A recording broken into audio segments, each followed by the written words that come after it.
Welcome to Luca is a Billionaire, where the only thing I invest in is your answers. You start by opening the file in VLC and playing it so you can hear the lag in real time.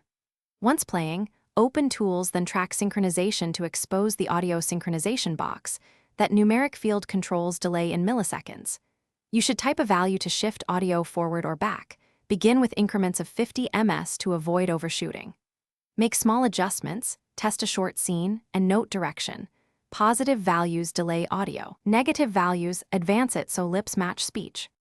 Once you have a rough fix, refine it using smaller increments, 10 to 20 milliseconds, because human perception notices even small offsets.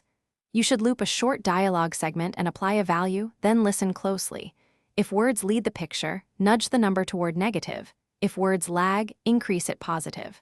Make consecutive tests until sight and sound sync consistently. Note the successful MS value and the exact scene you used, because you may need that value for saving or remuxing later. To finish, save what worked.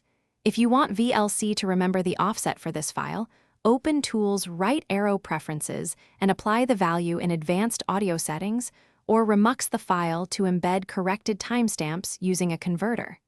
Make sure to test the converted file in VLC once more.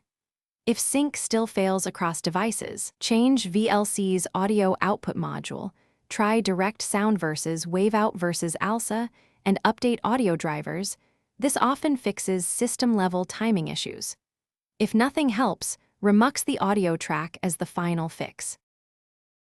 Thanks for watching and please subscribe. It's the best investment you'll ever make.